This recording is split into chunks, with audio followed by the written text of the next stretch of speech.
Muy queridos hijos, el San Cosme y Damián martirizados en Alepo, ciudad que por desgracia nos sigue apareciendo en las noticias, y no por cosas agradables, sino por una barbarie que parece que nadie quiere detener, y más bien solo da pretexto para que los más grandes enseñen los dientes y amenacen de una guerra que casi podría ser mundial.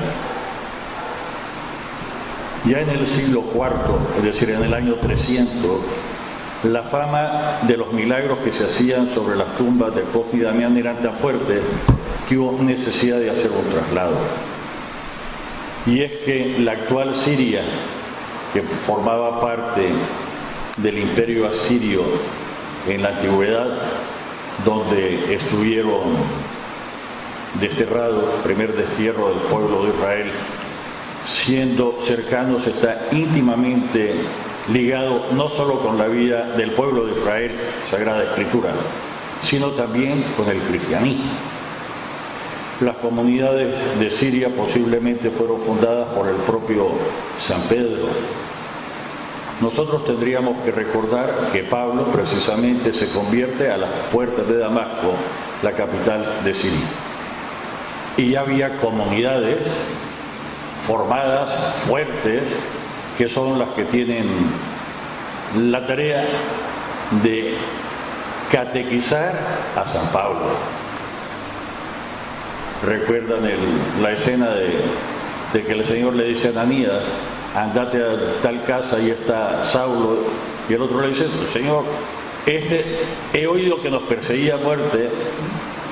Luego, ya había comunidades fundadas, y la conversión de Pablo es en el año 44, posiblemente unos 10 años después del inicio de la vida independiente de la Iglesia, después de la ascensión del Señor, de la venida de Pentecostés.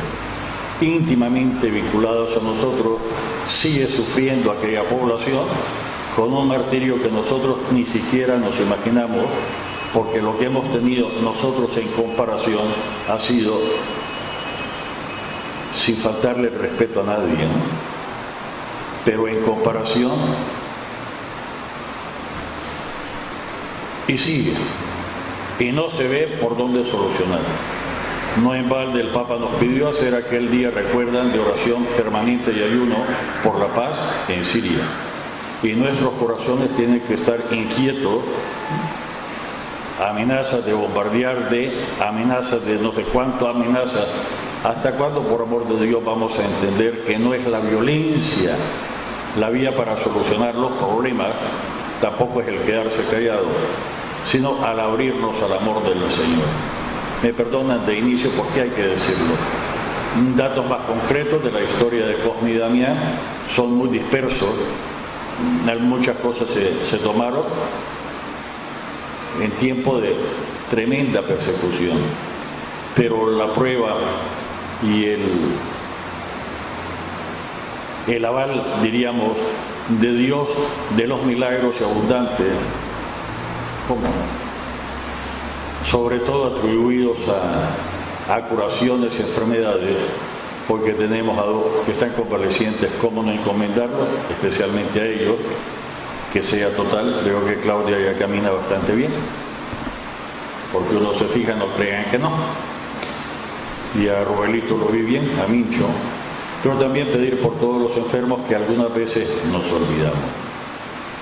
Diciendo esto de fondo, cómo no sufrir con el que sufre, cómo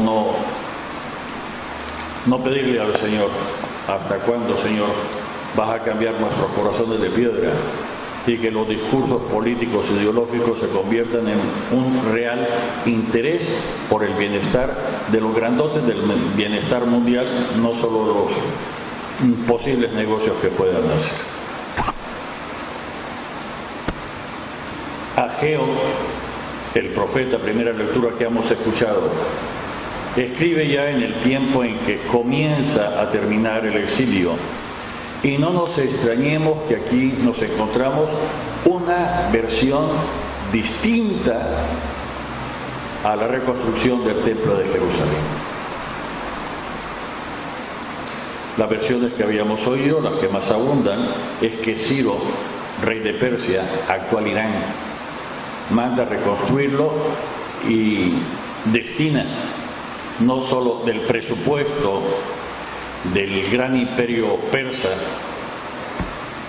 Recuerden los que vieron por lo menos la película Los 33, la han hecho varias veces, Leónidas contra los persas, las guerras médicas contra los medos, los persas. Imperio enorme que abarcaba en ese entonces no solo el actual Irán, el actual Irak, Afganistán y otra serie de cosas, sino, como él dice, que es el rey de toda la tierra conocida. Siendo unas versiones, él lo manda a reconstruir, da todo lo necesario para la reconstrucción. En Ageo parece ser, esta es la impresión, de que se hace con colecta de los propios israelitas que regresan del exilio. En todo caso, el tema de fondo es el buscar también, parte de nuestra obligación, el mantener en buen estado los templos. Y déjenme decirlo con todas las palabras, ya que recientemente volvían a atacar, que ahora era la León y Landón, parece que hay una actividad en la Fundación Norte Gurdián, y le digo, tentado a decir que vos tenías la culpa, porque a vos te he dicho desde hace 3 años, que, le digo, pero, ¿qué hacer? Regresemos a hoy. ¿Qué hacer con nuestros templos de León que necesitan una buenísima reparación? Buenísima. Pongamos esto. Y si algunos exageran, hacen amarillismo, inventan y no preguntan, lo que hay de cascarado del repello, lo más aparentoso, no es peligroso, ni mucho menos. Y lo descascarillado, que de alguna forma, eso no es peligroso, ni mucho menos. Lo grave, y déjenme decir ahora, porque la carta que les puse por ahí, mandada a la Asamblea Nacional, una vez que el gobierno central está actuando a través del Partido Sandinista, en persona del secretario político departamental del Partido Frente Sandinista, para la reconstrucción de esto. Lo grave del templo es una mala reparación que hicieron en esta pared de atrás, desde que se cayó cuando levantaron un edificio de 2 o 3 pisos y engañaron con la reparación. No me lo crean, pónganse ahí enfrente de Pared Sufil y echen una miradita para arriba. Yo tiemblo. Esta falda se había caído en un momento, el obispo me lo dijo, hicimos unos primeros auxilios para ver qué se hace. Y la alfajilla que está por ahí es como de este ancho y de este alto. Hicimos una reparación, eso sí es grave. Es grave lo que ya habíamos visto con la arquitecta Toruño, 2 rajaduras que casi no se ven en la pared que pasan aquí a la otra pared. Y no deja de llamar la atención una mala reparación que hicieron. El adobe se trata en bloques grandes y ahí pueden verlo, que está tratado con trocitos pequeños como que si fuera taquesa. Pero lo primero que hay que hacer en este templo es una evaluación científica de especialistas, y hay especialidad en restauración de edificios del siglo XVI, XVII, XVIII. Lo sé porque el hermano que me sigue tiene el doctorado en arquitectura en esa especialidad. No está en Nicaragua, lo puedo molestar por correo electrónico, pero no es lo mismo. Hacer una evaluación de cómo está, qué necesita y cuánto puede costar. Engañarlos a ustedes, engañar a todos los demás y darle un maquillaje, eso se puede hacer muy fácil. Lo que no hay derecho es que, sin saber si alguien publica y tiene una especialidad, que presente más bien su estudio, que las ganas de incordiar, dicho en buen nicaragüense, las ganas de jorobar la paciencia de todo el mundo, y en este caso concreto con la idea de que algún grupito vuelva a venir al templo y vuelva a hacerse del dinero del Nazareno. Dicho con todas las palabras, déjenme recordar con palabras del Papa Francisco, dichas en este día: el meterse en la vida ajena es pecado. Cada uno de nosotros tiene sus obligaciones en la parroquia donde vive, sea territorial o la que uno ha escogido como personal, es decir, aunque yo viva, digamos, por así, en Sutiaba, si a mí me resulta bien ir a la Merced a recibir misa y me identifico con él, perfecto, perfecto. Ahí es donde uno tiene obligaciones, pero andarse metiendo en los problemas de templos concretos también es pecado. Y si se hace de mala fe, y si se hace por ignorancia, y si se hace para alarmar a los demás, ¿por qué no decirlo? Puede ser hasta mortal. Padre, ¿y entonces qué hacer? Quisiera tomar las palabras del profeta Ageo, que precisamente se refiere a restauración de templos. La palabra del Señor llegó por medio del profeta Ageo y dijo: ¿de qué modo? De modo que es tiempo de vivir en casas con paredes revestidas de cedro, mientras que mi casa está en ruinas. Pues ahora dice el Señor de los ejércitos, reflexionen sobre su situación, etc. Y el Papa Francisco en estos días, no hace 15 días, ha dicho también que los que se hacen propaganda aprovechando la ayuda que ellos dan a los pobres es pecado. ¿Y qué decir de los que profesionalmente se dedican a manejar dinero y pedir y se sirven con la cuchara grande? Dicho con todas las palabras, porque hay mucha sanganada y mucha bandidencia. Y de vez en cuando vienen, déjenme decirlo así, vienen los shows hipócritas de golpearse el pecho, de asistir a la procesión de la Merced o a las misas de la Merced sin cambiar el corazón, y algunos llegan solo para criticar y solo para pecar más fuerte aún. Padre, ¿y entonces qué hacer? Que cada uno vea su conciencia, que arregle su vida y que arregle su familia. Cuando su familia esté serenada o su familia esté en proceso de conversión, entonces sí, que ayude afuera, comenzando en el lugar, repito, donde geográficamente le corresponde y está obligado su parroquia. O si ha escogido las parroquias personales, el lugar donde se identifica, de donde asiste. Pero el que solo va a un lugar para criticar, ni le aprovecha, ni la limosna que dé, por muy grande que sea, normalmente suelen ser más que pinches, que mucho habla, poco hace. Es pecado sobre pecado. Incluso no solo intenta engañar a Dios, sino que se engaña a él mismo. Dicho con todas las palabras. Padre, ¿y entonces qué hacer?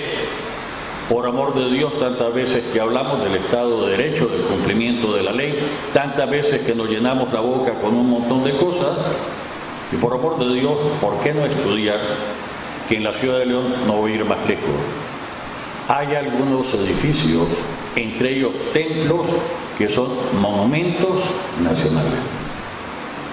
Este templo es monumento nacional. Por lo tanto, la obligación es del Estado de Nicaragua, a través del gobierno, a través del Ministerio de Cultura, creo que es Ministerio del Departamento de Patrimonio, el evaluarlo y, cómo no, como sigo, destinar lo suficiente para mantenerlo como monumento. Me parece muy bien y era hora de que los diferentes municipios busquen las casas más antiguas para restaurarlas y mantener el patrimonio. Me parece muy bien, y hay que hacerlo. Patrimonio municipal, pero los patrimonios nacionales tienen que ver el responsable. Y esos dineros hay que usarlos más que escrupulosamente, pero para usarlos escrupulosamente hay que tener un dictamen técnico. Y por amor de Dios, no nos pidan a los curas que seamos ingenieros, arquitectos, albañiles, armadores, constructores. No es nuestra especialidad, pero sí es la especialidad de los laicos. E incluso, ¿por qué no recordarlo? En el inicio, cuando hubo problemas en las cosas materiales, los mismos apóstoles dijeron que no era justo desatenderse de su misión esencial por atender las mesas. Y salieron los diáconos. Que no era lavarse las manos y esconderse. Cada uno tiene su especialidad. Pero si hablamos del Estado de Derecho, no solo lo digamos con respecto a las elecciones, y no solo lo digamos con respecto a ciertos cargos que hay por ahí, que hay que decirlo, digámoslo en todas las cosas. Si queremos realmente hacer las cosas como Dios manda, si queremos engañarnos, si queremos politiquear, o si quiero meterme a un lugar donde puede haber un fondo para ver si le doy una mordida, digámoslo con todas las palabras. Pero no intentemos engañar ni a Dios ni a los hombres de Dios, porque como el profeta Ageo más de alguna vez, es posible que nos digan los males incluso con nombres propios. Padre, ¿está molesto? No estoy molesto. Es la lectura de hoy. Y en esa misma línea está el bellísimo Evangelio de hoy. Corto, muy corto, bello. Para los que nos siguen por internet, la primera lectura es del profeta Ageo, capítulo 1, versos del 1 al 8. Habría que volverlo a ver. Para nosotros los que estamos en León, para los que me siguen en internet, en el país donde están y en la localidad donde están, dicho con todas las palabras, porque vale para todo el mundo. Es palabra de Dios. Y los males, el diablo no es tan original de ser tan diferente en diferentes países. El Evangelio de San Lucas, en el capítulo 9, del verso al 7, nos dice que Herodes se entera de los prodigios que está haciendo Jesús. Los prodigios es el sello con que Dios afirma con algo. Lo vimos en el caso de Cosme y Damián con los milagros, sobre todo de curaciones sobre su tumba. Es la señal para los que no creen. Lo repito, los milagros son la señal para los que no creen. Padre, ¿qué está diciendo?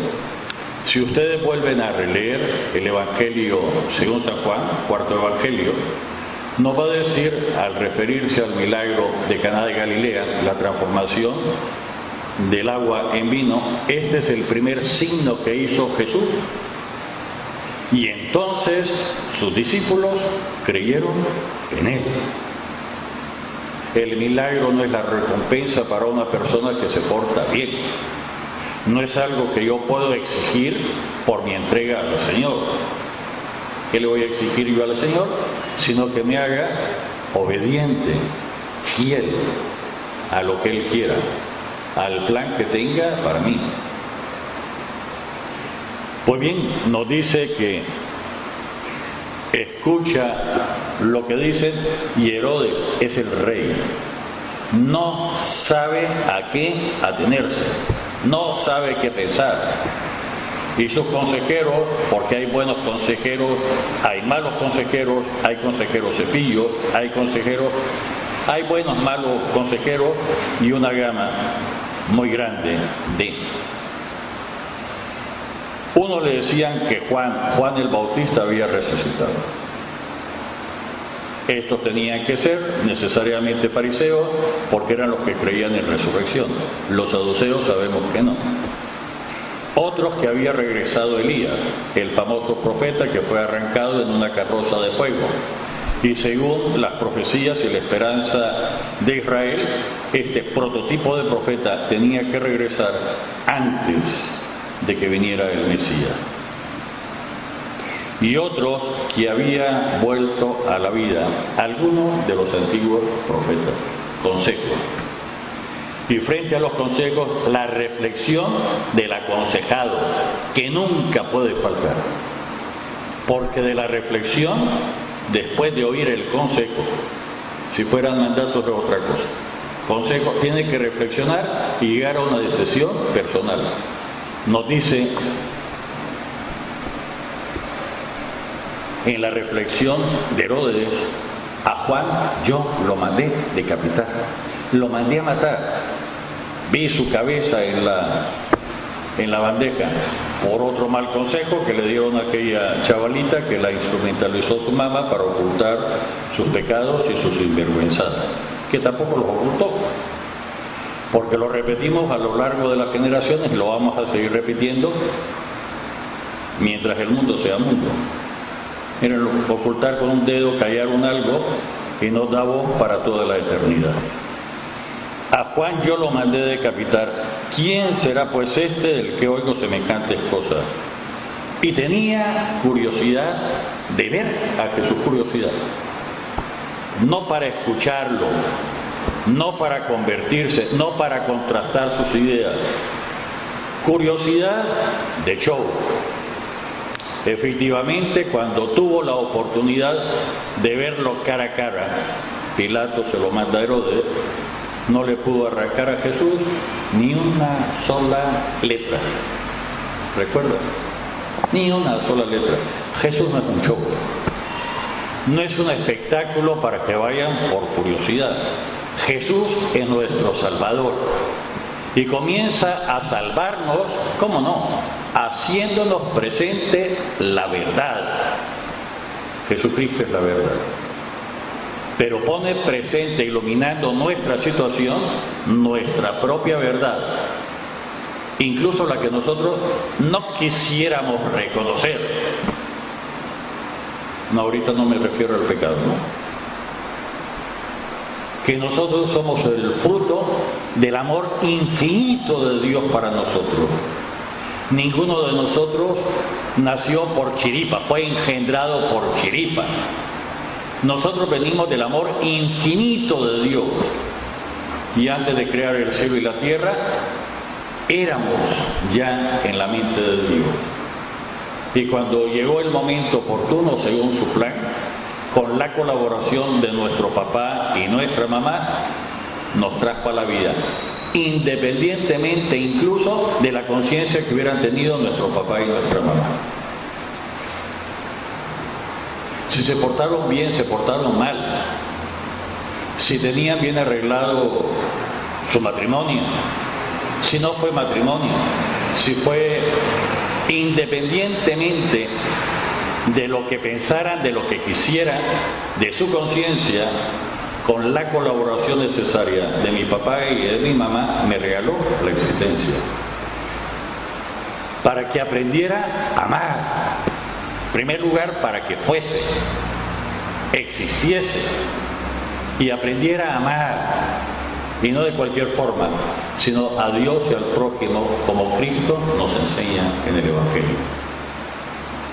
Y poniéndome en sus manos y colaborando conscientemente con toda la fuerza, con toda mi inteligencia, con toda mi voluntad, con todo mi corazón, con todos los dones que Él me dio, no solo aumentar sus dones, estudio, esfuerzo, práctica, ayudar a transformar este mundo en lo que Él quiere, sino que una vez transformado totalmente, siendo encontrado ante el Padre totalmente distinto, santo, irreprochable ante Él por el amor, pase a gozarlo para siempre.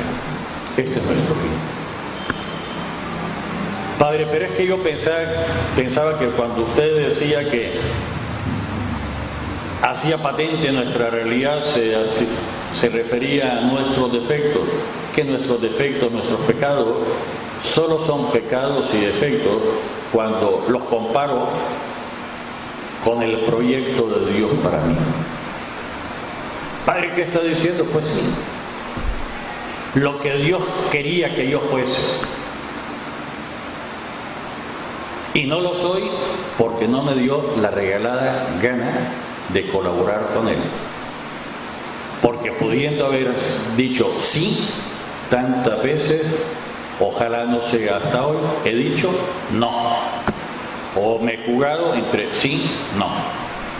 Una de cal, una de arena, sin abrirle totalmente las puertas de mi existencia a este Dios que me salva desde la profundidad y me salva impulsándome a transformar todo lo que está a mi alrededor, iluminándolo con la luz de la verdad.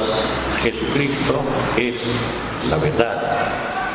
Y haciendo esta transformación por amor, no por violencia, por odio, como actualmente en Siria y en otras partes del mundo. Que este jueves 26 de septiembre, Santo Cosme y Damián, sea una llamada más del Señor, no solo para recordarme el infinito amor que tengo, sino la necesidad urgente que tengo de regresarme a Él, arreglar mi existencia, es decir, de conversión, en el nombre del Padre, del Hijo y del Espíritu Santo. Amén.